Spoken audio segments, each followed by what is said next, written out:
Assalamualaikum warahmatullahi wabarakatuh. Perkenalkan saya Ardiantin dengan NIM E1E122005 dari jurusan Teknik Informatika. Di sini saya akan memberikan penjelasan mengenai Performing Face Recognition with Agent Face.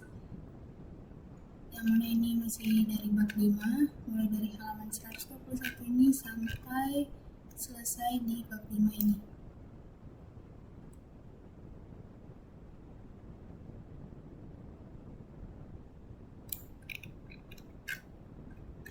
Nah, sampai di sini. Penjelasan ini saya berikan sebagai bentuk dari pemenuhan tugas mata kuliah komputer visi yang diberikan oleh dosen saya. Baiklah, jadi di sini sebelum kita melakukan face recognition dengan agent face, sebelumnya di sini tuh kita sudah mengambil data wajah.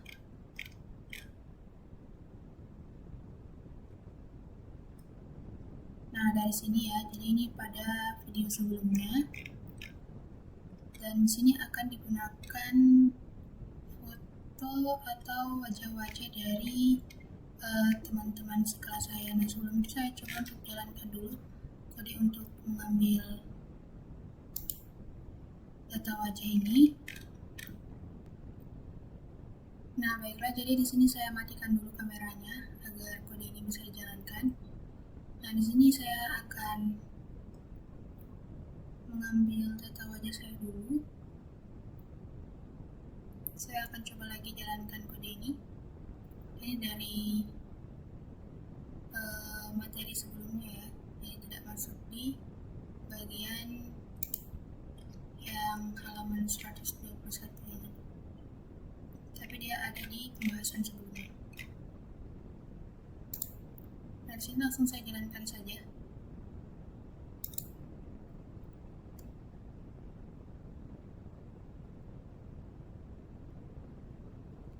Nah, di sini dapat dilihat hasilnya ada di sini, dan ini adalah hasilnya.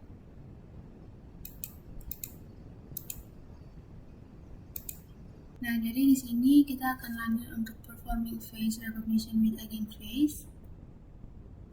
Di sini saya jelaskan dulu ya. Jadi di sini kita sudah punya gambar trainingnya dan label. Jadi nanti itu untuk gambarnya akan seperti ini. Jadi ada foto wajah teman-teman sekelas saya juga.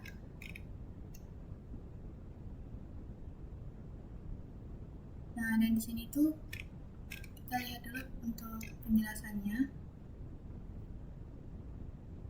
Jadi kita akan membuat dan melatih face recognition dengan ini ya, kode ini.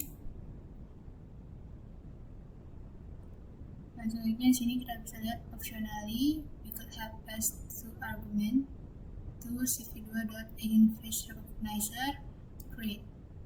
Nah, di sini ada 6 komponen. Jadi ini tuh adalah jumlah komponen yang harus disimpan untuk PCA, dan ada threshold, yaitu nilai floating point yang menentukan ambang batas keyakinan. Jadi wajah dengan skor keyakinan di bawah ambang batas itu akan dibuang.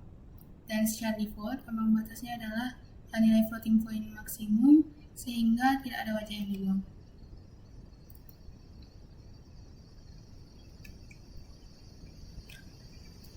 Mungkin saya jelaskan dulu sampai selesai, baru saya tuliskan kodenya. Dan di sini dapat kita lihat untuk menguji pengenalan itu maka digunakan detektor wajah dan juga umpan video dari kamera seperti yang telah dilakukan pada skrip sebelumnya ya. Jadi kita punya ini untuk face detector. Kemudian selanjutnya di sini kita lihat kode untuk menginisialisasi umpan kamera dan mengulangi frame hingga usernya menekan tombol apa saja dan melakukan deteksi dan pengenalan wajah di setiap frame. Nah, jadi ini kodenya. Dan ini dapat kita lihat dulu fungsi terpenting dari blok kode sebelumnya. Jadi untuk setiap wajah yang terdeteksi itu kita mengonversi dan mengubah ukurannya sehingga memiliki versi grayscale yang sesuai dengan ukuran yang diharapkan. Jadi di sini dalam hal ini tuh 200 x 200 pixel as defined by the training image size variable.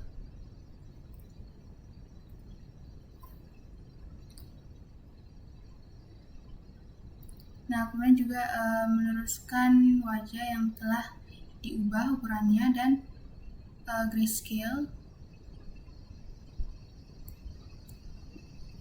dengan predict function. Jadi ini mengembalikan label dan skor keyakinan.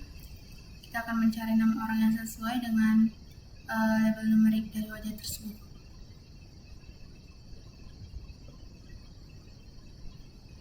Nah, sekarang seperti ini hasilnya nantinya ya. Jadi sekarang saya akan tuliskan kode ini dulu. Nah, baiklah, jadi tadi saya sudah ambil data dari wajah saya ya, dan itu disimpan di sini. Nah, ini ada data lainnya lagi. Jadi data lain ini tuh dari Google Drive, yang mana ini data teman-teman saya, namun hanya sedikit, tidak banyak, karena emang yang ada fotonya baru beberapa saja ini. Nah, di sini selanjutnya kita akan tuliskan kode ini.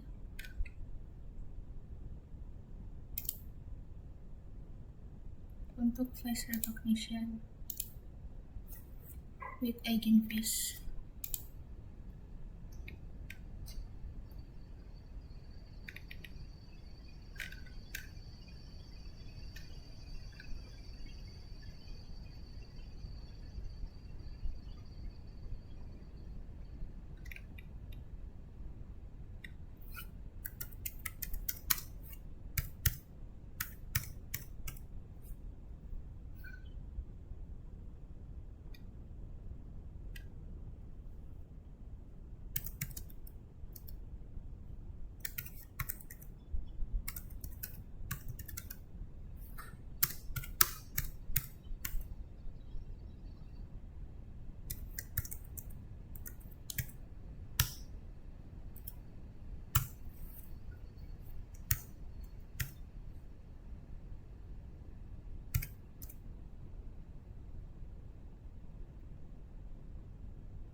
Nah, ini untuk beberapa kodenya kita kupas saja agar lebih cepat.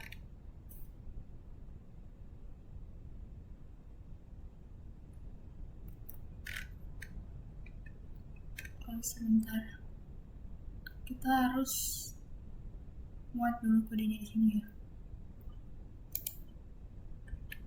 bukan langsung di sini. Jadi, nah di sini kita load dulu di training data, tapi kita selesaikan dulu yang ini.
Sebelumnya saya sudah sempat tuliskan kode ini, hanya saja terhapus.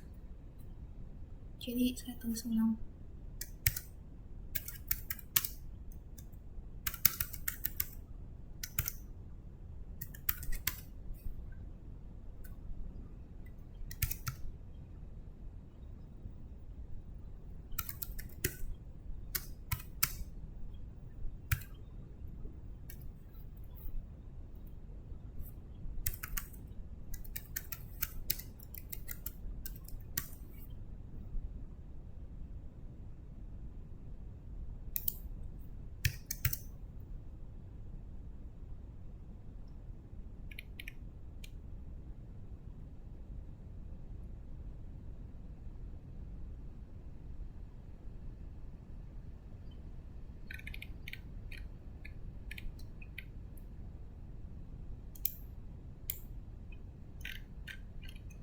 Agar lebih cepat, sisanya di kopas saja.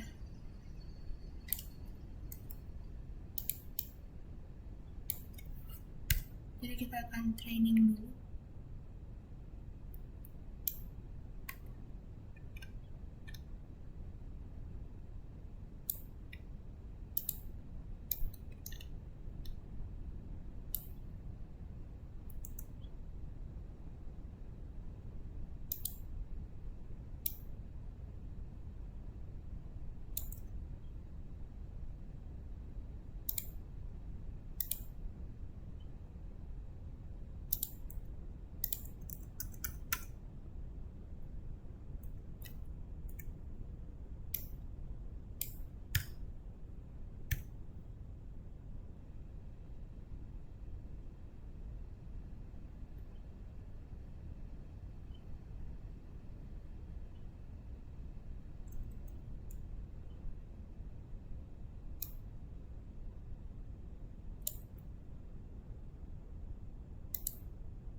Nah, baiklah, jadi di sini saya sudah tuliskan untuk kodenya ya. Jadi bisa dilihat di sini kita training dulu. Kemudian di sini kita melakukan face recognition dengan agent face itu.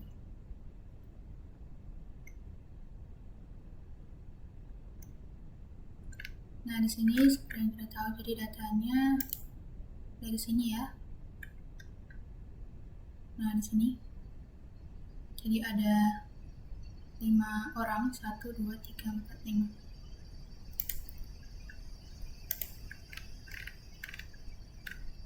Nah, jadi sekarang kita akan coba untuk jalankan kodenya, namun sebelum itu saya akan matikan dulu kamera dari OBS-nya agar bisa tampil ya. Nah, baiklah, jadi di sini saya sudah matikan kamera OBS dan harusnya saat dijalankan itu hasilnya seperti ini. Jadi ada nama dan juga confidence score-nya. Sekarang kita coba jalankan.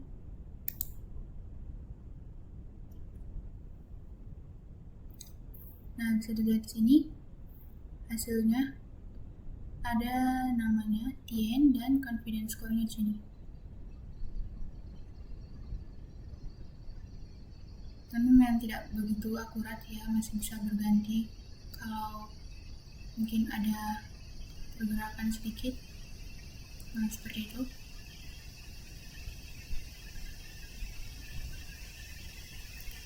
Karena memang juga jumlah datanya tidak terlalu banyak saat dilatih, hanya ada sekitar 25, tapi ini hasilnya sudah cukup bagus ya. Nah, baiklah, selanjutnya di sini ada performing face recognition with visor face. Nah, jadi untuk visor face itu mirip saja, jadi tidak berubah atau tidak banyak berubah. Jadi kita hanya perlu buat instance algoritma yang berbeda dengan argumen defaultnya dan deklarasi model variabel. Jadi seperti ini untuk modelnya, cv2.face.visor face recognizer create. Nah, jadi masih sama ya, hanya diganti. Yang ini agent face, sedangkan di sini visor face. Nah, untuk ini itu dapat dilihat mengambil 2 argumen opsional, jadi sama seperti agent face juga, dan jumlah komponen utama untuk pertahankan dan ambang batas keyakinannya atau confidence-nya. Nah, selanjutnya di sini performing face recognition with LBPH. Nah, jadi di sini untuk sekilas saja ya, dengan LBPH itu prosesnya serupa, namun algoritma mengambil parameter opsional. Jadi ini ada radius yang jarak pixel antara tetangga yang digunakan untuk menghitung histogram selnya. Jadi secara default itu 1, kemudian ada neighbors, dan di sini tuh jumlah tetangga yang digunakan untuk menghitung histogram sel, dan secara default itu 8. Kemudian ada grid X, itu jumlah sel tempat wajah dibagi secara horizontal, secara default juga 8. Dan grid Y itu jumlah sel tempat wajah dibagi secara vertikal dan secara default 8. Kemudian ada confidence-nya, jadi ini confidence threshold, yaitu secara default nilai floating point tertinggi yang mungkin sehingga tidak ada hasil yang dibuang. Nah, ini dapat dilihat with default argument, the model declaration would look like this. Nah, jadi seperti ini ya, cv2.face.lbph face recognizer create. Jadi untuk model declaration-nya itu masih serupa, hanya saja berganti sesuai dengan apa yang kita gunakan. Jadi di sini dia visor face, kemudian di sini eigen face, dan Di sini LBPH. Nah, baiklah, selanjutnya di sini discarding result based on confidence score. Jadi predict method itu mengembalikan sebuah tabel dengan elemen pertama adalah label individu yang dikenali dan elemen kedua itu skor keyakinan atau confidence score. Dan semua algoritma dilengkapi dengan opsi untuk menetapkan ambang batas skor keyakinan yang mengukur jarak wajah yang dikenali dari model asli. Jadi oleh karena itu, jadi di sini skor 0 itu menandakan kecocokan yang persis. Nah, jadi mungkin kan ada kasus di mana lebih suka menyimpan pengenalan dan juga kemudian menerapkan pemrosesan lebih lanjut. Jadi dapat membuat algoritma sendiri dan memperkirakan skor keyakinan suatu pengenalan. Misal ingin mencoba mengidentifikasi orang dalam video, mungkin ingin menganalisis skor keyakinan dalam frame-frame berikut itu untuk menentukan apakah pengenalan itu berhasil atau tidak. Dan dalam hal ini itu dapat memeriksa skor keyakinan yang diperoleh oleh algoritma dan menarik kesimpulan sendiri. Nah, di sini dapat kita lihat, jadi umumnya rentang skor keyakinan itu bergantung pada algoritmanya. Jadi eigenphase dan Fisher phase itu menghasilkan kurang lebih dalam rentang 0 hingga 20.000. Dengan skor di bawah 4.000 sampai 5.000 itu dianggap sebagai pengenalan yang cukup meyakinkan. Dan untuk LBPH itu nilainya referensi untuk pengenalan yang baik itu di bawah 50 dan nilai di atas 80 dianggap sebagai skor yang buruk. Nah, di sini dapat kita lihat pendekatan custom yang normal itu menunda penggambaran persegi panjang di sekitar wajah yang dikenali hingga kita memiliki sejumlah bingkai dengan skor keyakinan yang acak yang memuaskan, tapi juga memiliki kebebasan total untuk menggunakan model pengenalan wajah OpenCV untuk menyesuaikan aplikasi sesuai kebutuhan. Nah, selanjutnya di sini dapat kita lihat ada sweeping face in infrared. Nah, jadi di sini deteksi dan pengenalan wajah itu tidak terbatas pada spektrum cahaya yang tampak. Jadi dengan near infrared, kamera dan sumber cahaya near itu deteksi dan pengenalan wajah tetap dimungkinkan bahkan ketika pemandangan tampak gelap gulita bagi mata manusia. Dan kemampuan ini cukup berguna dalam aplikasi keamanan dan pengawasan. Jadi kita mempelajari penggunaan dasar kamera near seperti ini ya. Ini di chapter 4. Ini diperluas dari kode berorientasi objek dari Cameo itu ya. Dan menangkap frame dari kamera kedalaman. Berdasarkan kedalaman dibagi setiap frame jadi lapisan utama, misalnya wajah pengguna dan lapisan lainnya, yang mewarnai lapisan lain dengan warna hitam. Dan ini menghasilkan efek yang menyembunyikan latar belakang sehingga hanya lapisan utama yang muncul di layar dalam umpan video interaktif. Nah, jadi di sini kita akan modifikasi Cameo untuk melakukan sesuatu yang melatih kemampuan sebelum dalam segmentasi kedalaman dan kemampuan dalam deteksi wajah. Kita deteksi wajah dan ketika kita deteksi setidaknya 2 wajah dalam satu frame itu kita tukar wajahnya sehingga kepala seseorang muncul di atas tubuh orang lain. Jadi alih-alih dengan menyalin semua piksel dalam persegi panjang wajah yang terdeteksi itu, kita hanya menyalin piksel yang merupakan bagian dari lapisan kedalaman utama untuk persegi panjang tersebut. Dan ini seharusnya menghasilkan efek pertukaran wajah, tapi bukan piksel latar belakang yang mengelilingi wajah.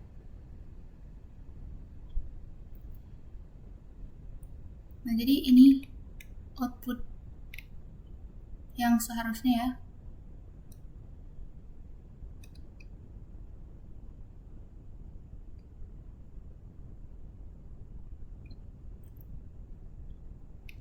Nah, di sini dapat kita lihat, kita melihat wajah Joseph House tertukar dengan wajah Janet House, ibunya. Meskipun kami menyalin piksel dari area persegi panjang, dan terlihat jelas di bagian bawah area yang tertukar itu beberapa piksel latar belakang tidak tertukar, sehingga kita tidak melihat tepi persegi panjangnya yang mana.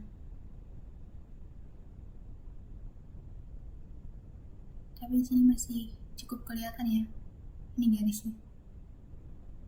Nah, selanjutnya di sini ada modifying the application loop.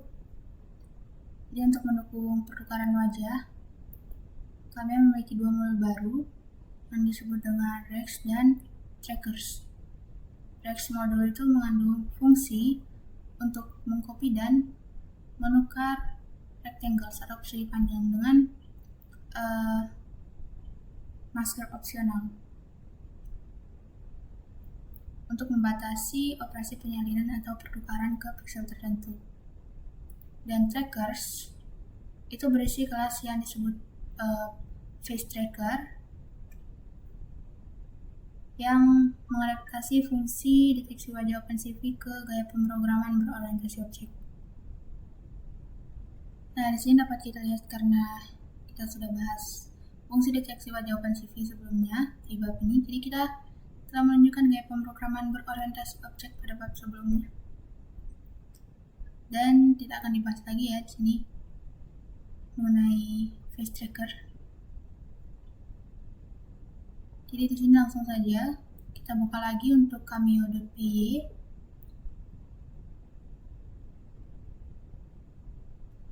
Jadi mungkin di sini saya jelaskan dulu. Setelah itu saya tuliskan kode ini. Nah, jadi di sini kita buka cameo.py-nya, kemudian di sini dapat kita lihat dekat bagian atas file perlu import modul baru. Nah, jadi perlu import yang ini, import Rex, dan from trackers import face tracker. Nah, kemudian di sini alihkan ke perubahan dalam init methodnya ya, di cameo dev class. Jadi aplikasi diperbarui dengan face tracker as a part of its functionality. Jadi face tracker ini dapat menggambar persegi panjang di sekitar wajah yang terdeteksi. Jadi kita beri pengguna cameo opsi untuk mengaktifkan atau menonaktifkan gambar persegi panjang wajah. Dan kita akan melacak opsi yang sedang dipilih melalui variabel boolean. Dan blok kode berikut itu menunjukkan perubahan yang diperlukan untuk menginisialisasi face tracker dan boolean variabel. Dan di sini dapat kita lihat perubahannya yang dibuat ya. Jadi kita perlu tambah ini self the underscore face tracker sama dengan face tracker, dan self the should draw debug rate sama dengan files. Nah, selanjutnya di sini kita manfaatkan face tracker object in the run method of cameo dev yang berisi loop utama aplikasi yang menangkap dan memproses frame. Jadi setiap kali ditangkap framenya akan memanggil face tracker untuk memperbarui hasil deteksi wajah dan mendapatkan wajah-wajah terbaru yang terdeteksi. Kemudian setiap wajah itu dibuat masker berdasarkan dengan disparity map kamera.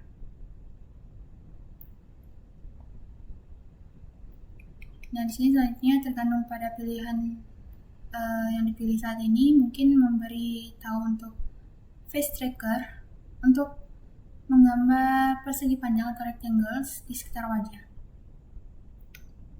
Nah, di sini dapat dilihat ini perubahannya ya, yang di bold. Kemudian ini juga. Dan di sini finally, let's modify the on key press methodnya. The user can hit the X key to start or stop displaying rectangles around the selected face. And again, ini yang dibuat ya. Nah ini. Jadi sekarang saya tuliskan dulu kodenya di Cameo. Nah baiklah, jadi ini sudah dibuka file cameo.py nya. Sekarang kita tambahkan dulu yang mau diimport.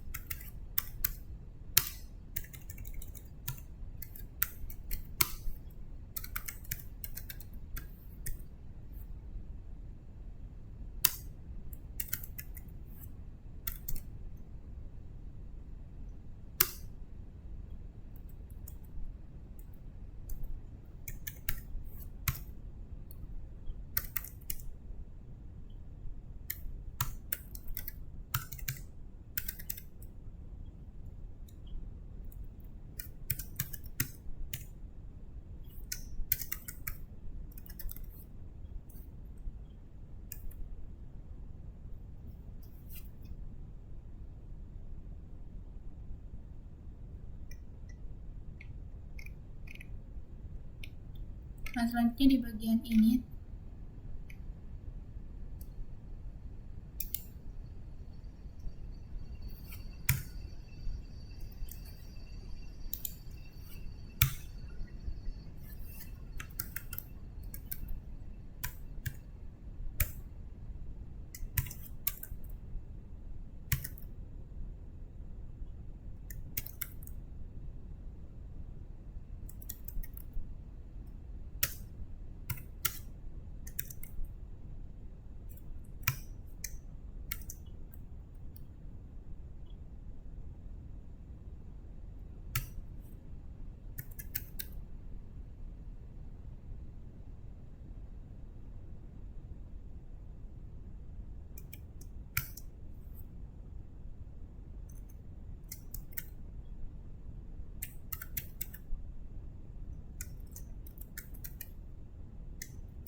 Nah selanjutnya di run, di dav run ini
Nah, selanjutnya di sini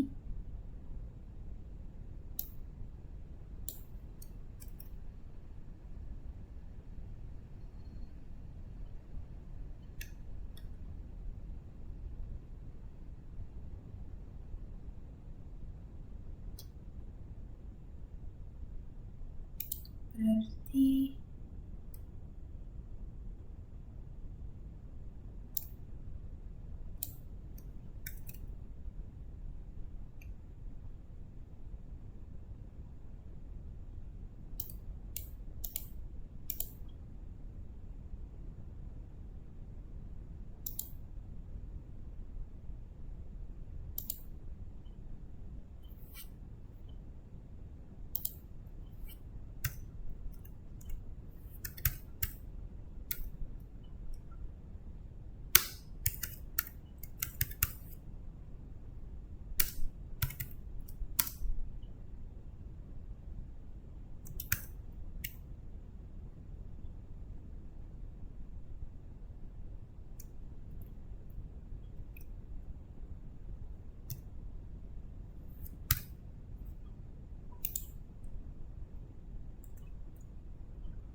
baiklah, jadi di sini kodenya sudah saya tulis ya.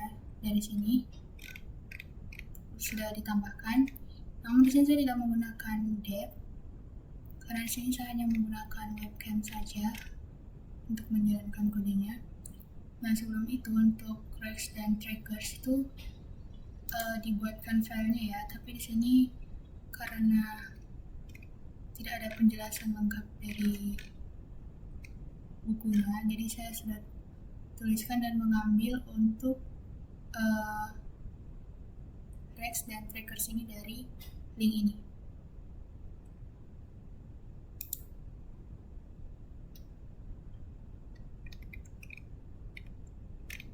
Nah, sekarang kita akan coba jalankan. Sebelum itu saya matikan dulu kamera OBS-nya.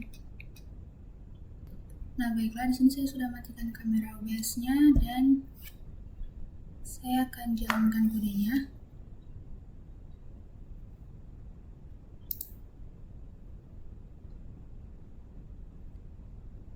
Nah, seperti ini. Dan saya akan coba dengan teks saya, guys, karena di sini tidak ada orang lain selain saya sendiri. Waduh, terlalu cerah.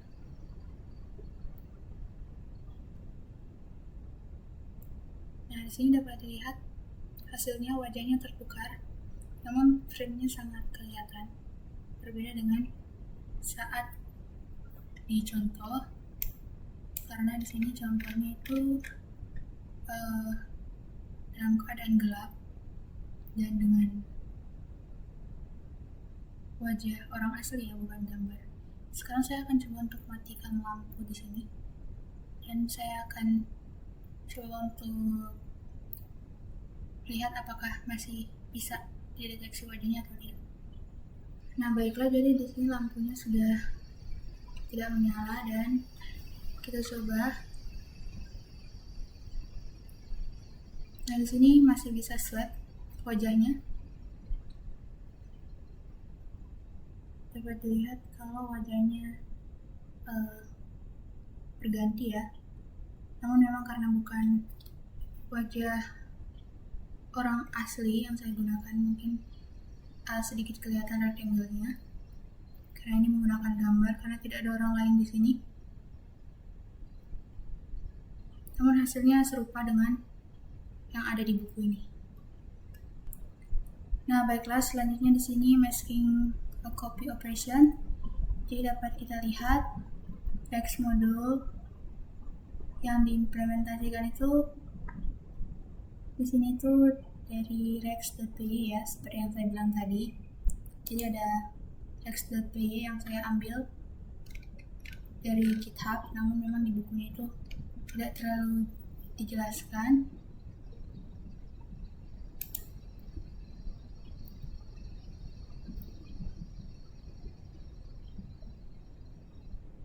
Nah, yang mana di sini tuh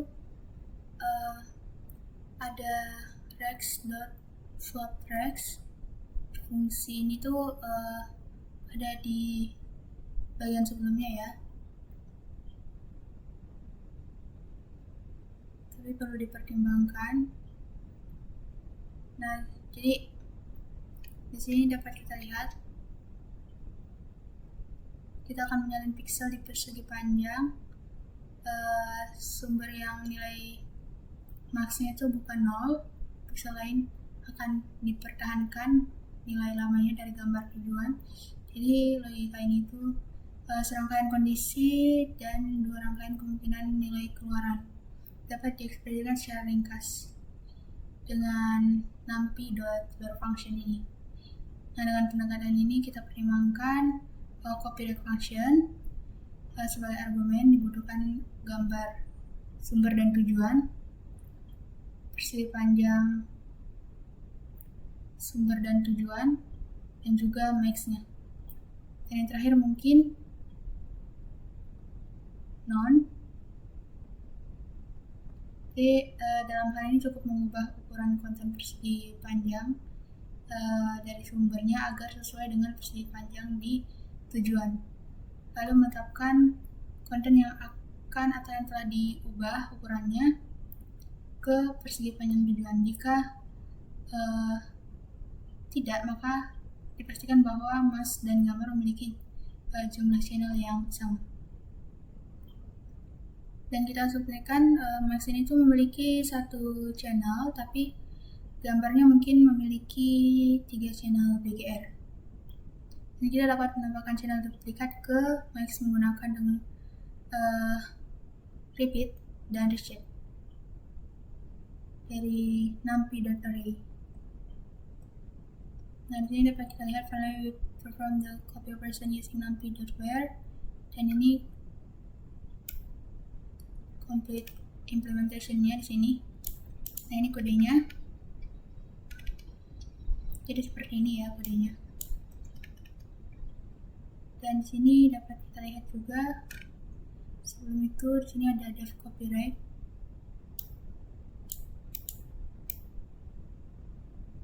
Jadi dibuat fungsinya.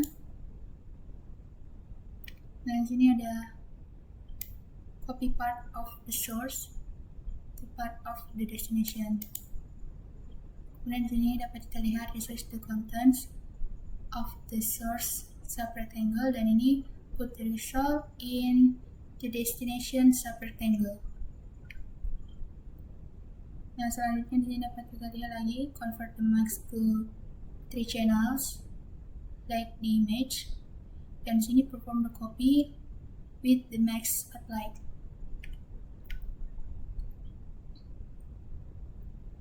Nah, selanjutnya di sini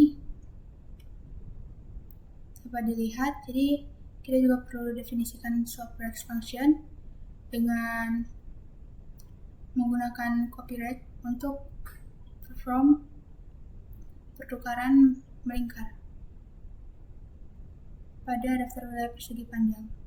Dan swapRex ini punya max argumen yang merupakan daftar max yang elemennya diteruskan ke masing-masing copyright. Nah, jika nilai max-nya itu adalah non, maka di sini dapat kita lihat we pass non to every copyright call.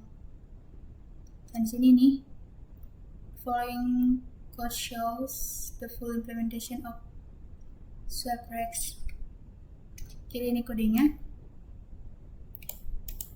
Nah, dapat lihat sini ada penjelasannya, copy the source with 2 or more subrectangle swapped.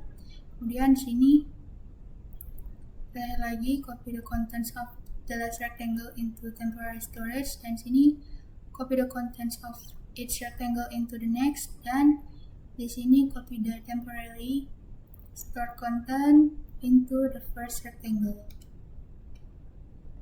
Nah, di sini dapat kita lihat note that the max argument in copyright and the max argument in swapRex to both have a default value of none. Jadi default value-nya itu none. Dan di sini dapat kita lihat juga Jika tidak ada max yang ditentukan, maka fungsi ini akan menyalin atau menukar seluruh konten persegi panjang atau rectangles-nya.